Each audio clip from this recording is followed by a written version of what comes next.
"Excuse me, but this clause is a trap." The room fell silent. Not just quiet funeral silent.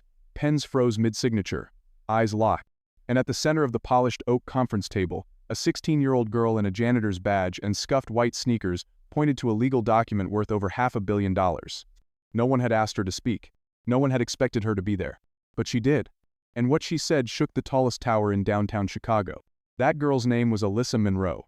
She wasn't the daughter of a CEO or a law partner. She didn't go to private school or spend summers abroad. Alyssa was the daughter of Jeanette Monroe, the night cleaning crew supervisor at Sterling and Hale Investments, a name etched in gold on every floor of the 47-story skyscraper they scrubbed spotless every night. Alyssa didn't complain. She didn't want pity. She was smart, ridiculously smart. The kind of smart that reads business journals while other teens scroll TikTok. Her idea of fun? Breaking down SEC filings and watching court proceedings on YouTube with her grandfather. But nobody saw that. To most, she was just the janitor's daughter. That Tuesday night started like any other. The smell of citrus cleaner, the hum of floor buffers, her mom dusting brass rails, Alyssa wiping down copier trays and shredding papers. Then she saw it. A folder left in the copier, stamped, "Confidential, Final Merger Draft." Its edge slightly out, like it was daring her to peek. She shouldn't have. She knew that. But her instinct whispered louder than fear. Something about the way it was left unattended, almost casual, made her pause. She slid it open.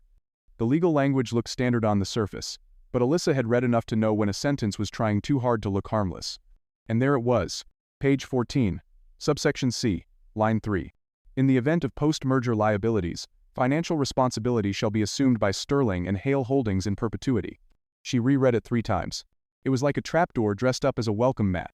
If Mr. Sterling signed that document, every lawsuit, every fraud claim, every buried debt from the other firm, Vaughn Global Capital, would land squarely on his shoulders. Vaughn would walk away clean. Sterling would drown. And nobody in that room saw it. Alyssa didn't sleep that night. She barely blinked. The next morning, while helping her mom on the 27th floor, she saw the executives gathering the same folder now sitting center stage in the boardroom. Mr. Charles Sterling, the aging CEO with a silver beard and tired eyes, was preparing to sign. His wife, Elaine Sterling, stood beside him like a statue carved from ambition. Beside her was Derek Vaughn, Texas, charm slick as oil, smiling too wide. Alyssa stood outside the room, heart pounding. And then, against every rule she knew, every warning her mother had ever whispered, she stepped forward. "Excuse me." Her voice cracked, but she didn't stop. "This clause is a trap." The reaction was instant and visceral. One of the young analysts, barely older than Alyssa, grabbed the contract to verify. Another executive tapped frantically on his tablet, scrolling to page 14. Elaine Sterling's jaw tightened. Derek Vaughn let out a forced laugh. "And you are?" he asked, voice smooth as polished steel. Alyssa didn't blink. "I'm the janitor's daughter. But I read it. And if you sign that, your company takes the fall." Charles Sterling narrowed his eyes. His pen froze. Elaine hissed, "This is absurd. She has no business here." But Charles wasn't listening to her. He was flipping to page 14. He read it. Then again. And again. Something in his jaw shifted.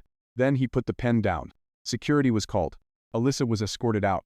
Her mother, shaking with fear and fury, refused to speak to her the entire elevator ride down. "You don't walk into boardrooms, Alyssa," Jeanette whispered harshly in the lobby. "That's not our world. That's not where we belong." "I'm sorry, Mom," Alyssa whispered back. "But if I hadn't said something—" "I clean to keep food on our table," Jeanette said. "Not so you can get us fired." And just like that, the moment passed. The rush faded. The fear took over. Alyssa sat beside her mom in the basement-level security room for 2 hours. No one offered them water. No one told them anything. But across the building, 30 floors up, Charles Sterling sat in his office staring at the contract like it had just confessed a crime. He had almost signed it. Almost ruined everything. And it was a teenage girl with a visitor's badge who saw what no one else did. That night, Alyssa sat at home staring out the window, cold cocoa in her hand. Her mom silent on the other couch. Then her inbox pinged. An email from r.barnes@protonmail.com. Subject: "You were right." She clicked it. "I worked there once. I know what you saw. If you're willing to talk, I'll listen." She stared at the screen. And slowly, Alyssa began to type. Because maybe, just maybe, she wasn't alone. By the next morning, whispers were already floating through the marble hallways of Sterling and Hale, like perfume too faint to prove but too sharp to ignore. Executives weren't making eye contact. The merger meeting had been postponed indefinitely. But no one would say why. Downstairs, Alyssa and her mother sat stiff in the break room, clutching cups of bitter coffee. Neither had slept. Then the door opened. A woman in a crisp navy blazer, clipboard in hand, entered with the kind of authority that didn't need to announce itself. "Miss Monroe, you and your daughter have been placed on temporary leave pending internal review," she said flatly, not even meeting their eyes. Jeanette's hands clenched the edge of the table. Alyssa bit her lip. They were being frozen out. Quietly, officially, brutally. Outside, Chicago wind howled through the alleyways. And inside Alyssa's chest, something began to burn. Not fear. Not regret. Resolve. That night, Alyssa sat at the tiny kitchen table, sorting through emails and files sent from the mysterious R. Barnes. His full name was Raymond Barnes, a former compliance officer for Sterling and Halifired, 2 years ago after raising red flags about Derek Vaughn's prior merger tactics. Buried in the encrypted PDFs were 3 other failed mergers, all with the same signature. Vaughn Global steps away with profits, while the other party collapses under legal fallout. In each, the pattern was identical. Liability shift clauses. Shell companies offshore. Legal wording meant to confuse and bury responsibility. And worst of all, in the metadata of those documents, one digital fingerprint repeated over and over. Elaine Sterling. Alyssa didn't want to believe it. The CEO's wife? The one who dismissed her like dust?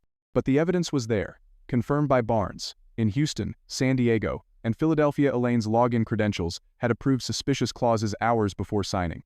She hadn't just missed the danger. She had enabled it. Meanwhile, in the dim corner of a high-rise lounge, Charles Sterling sat alone, nursing an untouched glass of bourbon. Across the room, through a pane of frosted glass, he could see Elaine seated with Derek Vaughn, laughing, her hand resting lightly on Derek's wrist, his fingers brushing hers in a gesture far too familiar to be professional. Charles stared. The warmth in his chest curdled to something bitter. He'd trusted Elaine with his name, his company, his life. Now he was realizing maybe she'd never been building with him at all. Maybe she'd been building against him. Later that night, Alyssa's phone buzzed. "Barnes. Check Elaine Sterling's offshore accounts. Look at transfers to Zurich, the Cayman Islands, BVI. They're in her name." Alyssa dove into public transaction data, tax filings, and company registry databases. There it was. A dormant trust fund in the British Virgin Islands, registered under a pseudonym linked to Elaine's maiden name. 3 transfers, quarterly, quiet, predictable. This wasn't just betrayal. It was premeditated financial sabotage. The next morning, Charles received a message from his bank's internal security team. Subject: suspicious internal authorization attempt. Elaine had tried to move $2.5 million from one of the firm's dormant legal reserve accounts. It had been blocked just in time. Charles sat in his chair, motionless. The betrayal wasn't outside the walls of his company anymore. It was inside his home. 3 people didn't sleep that night. Charles Sterling, who now realized his empire was balanced on a lie. Alyssa Monroe, who sat under a flickering lamp with a folder of secrets no child should ever have to carry. And Elaine Sterling, who whispered in the back seat of a black SUV, "He's starting to dig." To which Derek Vaughn replied without blinking, "Then we bury him before he finds the roots." The next day, Charles sat in his office, empty, except for a single USB drive. He clicked it open. An audio file. No subject line. No sender. First came Elaine's voice. "He won't question it, not if I push at the right time." Then Derek's. "And if he does, we remind him what he has to lose." Charles sat back slowly, eyes wide. They were manipulating him. Together. And they weren't just after money. They were after his company, his legacy. Across the city, Alyssa stepped into the Harold Washington Library, a brown envelope and flash drive in hand. Inside, encrypted files from Barnes, cross-referenced merger documents, digital approval stamps. She found it all. 3 ruined companies. 3 dirty deals. And Elaine Sterling's fingerprints on every one. Alyssa didn't understand all the legal jargon, but she didn't have to. She understood corruption. And she wasn't going to let it slide. That evening, she knocked on Barnes's apartment door. It was open. The lights were off. The place was empty. No signs of struggle, just an envelope on the table labeled AM. Inside, a thumb drive, a post-it note. "They know I'm helping you. Don't come back. Find someone you trust. Fast." Alyssa's hands trembled, but her heart stayed firm. The higher she climbed, the clearer it became. This wasn't just a bad contract. It was a war. And she had just fired the first shot. By Friday morning, the city buzzed. Sterling and Hale's top-floor servers were marked under maintenance. But everyone from analysts to assistants knew that wasn't true. Something was unraveling. Something big. Inside his penthouse, Charles Sterling sat beside Victoria Chan, a civil rights attorney with a reputation for shredding Wall Street fraud like old wallpaper. She was precise, cold when needed, brilliant always. And beside her, hunched over a map of offshore transfers, timestamps, and merger dates, sat Alyssa Monroe, the janitor's daughter, now the center of a corporate storm she had never asked to enter. She's 16? Victoria asked quietly, glancing over at Alyssa. Charles nodded, caught what an entire legal team missed, or ignored. Victoria's expression didn't shift, but for the first time that week, she smiled. Then she's our key witness. The next morning, Alyssa returned to Sterling Tower. She wasn't on the visitor list anymore. Not as a janitor's daughter. Not as maintenance. She waited in the lobby, hugging a bag of evidence to her chest. One junior analyst, someone she used to nod at in the break room, passed by, paused, and whispered. Mr. Sterling said, if you ever came back, I should take you straight up. When Charles saw her, something in him softened. He stood not like a CEO greeting an employee but like a man acknowledging someone who had just saved his life. I owe you more than an apology, he said. Alyssa didn't blink. Then let's get to the truth before someone else disappears. They took over his private boardroom, documents scattered like battle plans, encrypted files from barns, offshore ledgers, email chains, audio recordings. Victoria Chan stood at the whiteboard, marking out names. Derek Vaughn, Elaine Sterling, Shell corporations, judges, reporters. Every thread led back to Vaughn, and Elaine's name was on every dotted line. Alyssa slid a yellow folder across the table. This came in the night Barnes vanished. Inside, ledgers from Ravencross Holdings, a shadow firm funneling millions from collapsed merger settlements. 3 names stood out. Elaine Sterling, Derek Vaughn, a Cayman Islands trust tied to ES Foundation Holdings. Victoria whistled.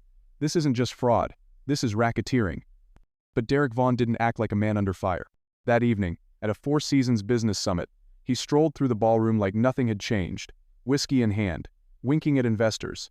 Only this time, the air was different. People smiled too quickly. Others whispered when he passed. No one wanted to be seen with him. Near the balcony, he found Charles Sterling. Well now, Vaughn drawled, you've stirred quite the pot. Charles didn't shake his hand, didn't smile. I haven't stirred anything, he said. I just stopped pretending I was blind. Vaughn's grin didn't move, but his eyes turned sharp. You go public, and you bury more than me. You drag your wife's name into the mud. Your board panics. Your stock crashes. That your legacy? Charles's voice didn't rise. I'd rather lose everything than live a lie. Back at home, Alyssa sat beside her mother on the fire escape, sipping chamomile tea. The city buzzed below. They called again, Jeanette said.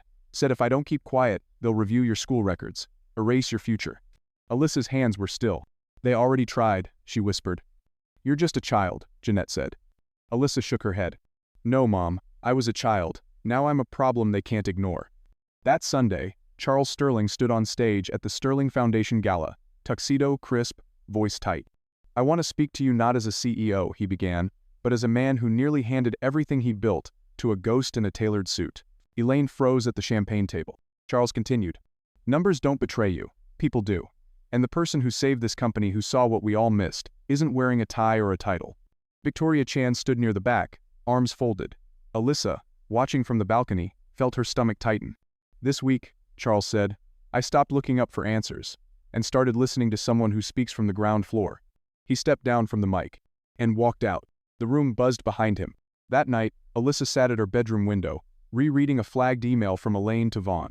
He's pulling away. You know what to do. She copied it to a secure drive. Suddenly, the lights flickered. Her laptop screen went black. Then, a text. Unknown number. Stop digging, or we dig first. Alyssa stared at the phone. Then picked up a Sharpie. 3 words on a blank page. Not backing down. Monday. The Chicago Tribune's front page read. CEO exposes internal conspiracy, teen whistleblower at center of billion-dollar unraveling. They didn't print Alyssa's name, but inside every boardroom, every school hallway, every coffee shop, the story spread like fire. Talk radio, morning shows, Twitter, headlines everywhere. Some called her a hero, others called her reckless. But no one could ignore her. That afternoon, Alyssa and her mother returned home. Outside their apartment, a small crowd had gathered, neighbors, reporters, and strangers, holding handwritten signs. We believe Alyssa. Truth has no age. Alyssa froze. Jeanette gently squeezed her hand. They're not here to scare you, she whispered. They're here to thank you. Across town, Elaine stood beside Vaughn in a private suite. Her phone buzzed. A single photo. Charles, Alyssa, Victoria, bent over a table full of files. 3 signatures circled in red. And a note. You're losing control.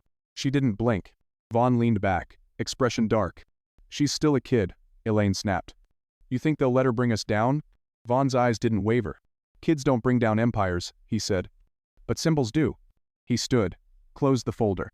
Let's break her, before she becomes one. By Tuesday morning, the courthouse steps groaned beneath the weight of news cameras, murmuring reporters, and tight-jawed security guards. Gray skies hovered over downtown Chicago like a held breath. Inside courtroom 9B, everything felt heavier. Charles Sterling adjusted his tie. On his left, Victoria Chan flipped through notes with surgical focus.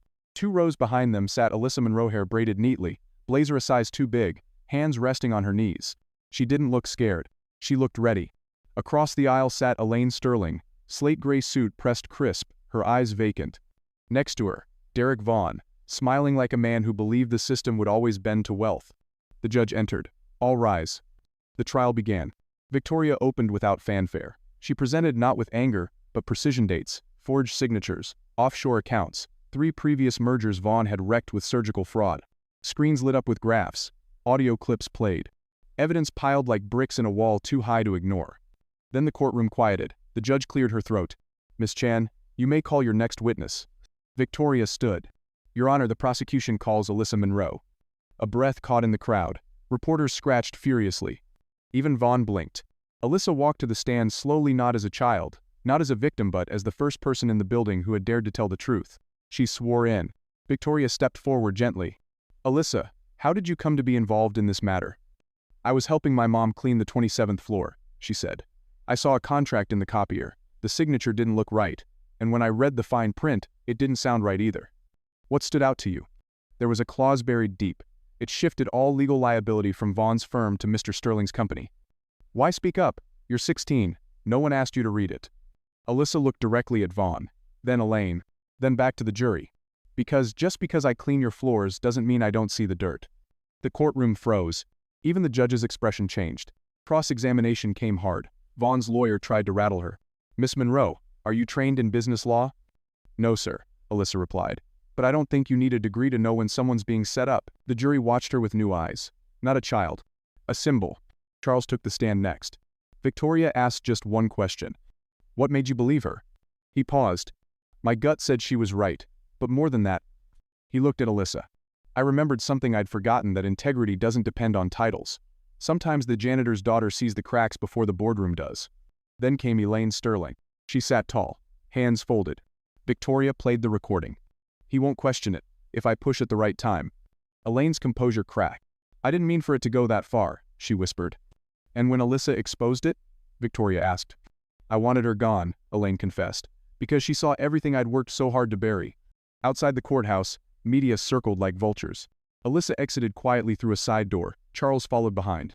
You didn't have to come, she said. He shook his head. I owed it to you to be the man you thought I was, that day in the boardroom. She smiled faintly. You're getting there. The jury deliberated for 5 hours, then returned. On the count of conspiracy to commit corporate fraud, we find the defendants guilty. On falsifying financial records, guilty. On obstruction of internal audit and legal tampering, guilty. Each word fell like a hammer. Elaine closed her eyes. Vaughn's smirk evaporated. Sentencing came swiftly. 10 years in federal prison. No parole for the first 7. That evening, as headlines spread, Alyssa sat on her fire escape, holding a mug of cocoa, her mother beside her. You changed everything, Jeanette whispered. Alyssa didn't say much. She just looked out at the city and finally felt like it belonged to her, too. In the days that followed, Sterling and Hale didn't collapse. It reformed. Charles ordered a top-down restructuring. Vaughn's firm was blacklisted. Elaine's name scrubbed from all records. Victoria Chan became chief ethics counsel. And Alyssa? She was awarded a full scholarship. At a press conference inside the glass tower she once cleaned, Charles announced, Today, we established the Alyssa Monroe Fellowship for young minds with vision, courage, and integrity. Alyssa didn't just protect this company. She reminded us who we're supposed to be. Applause rose like thunder. Alyssa stood beside him, blazer buttoned, chin high. She didn't need a spotlight. She had the truth. Later that night, Charles sat alone in his office. Alyssa entered, envelope in hand. I got my Columbia acceptance letter, she said, eyes shining. Charles smiled. You earned more than that. You've got a seat at any table now. She hesitated. Do you regret any of it? He looked out over the glowing skyline. I regret that I didn't see it coming, but I don't regret who stood up when I didn't. She nodded, and left the envelope on his desk. A week later, Elaine was processed into a federal facility. No tears, no statement, just silence. In her cell, she replayed the words that had sealed her fate. Just because I clean your floors doesn't mean I don't see the dirt. In his new office, Charles placed Alyssa's envelope beside his most prized awards. and next to it, a plaque. Truth isn't loud, but it lasts. He sat back. A girl had once pointed to a signature and changed everything. And from the ruins of arrogance and deception, a new foundation now stood. Cleaner, stronger, unshakably honest.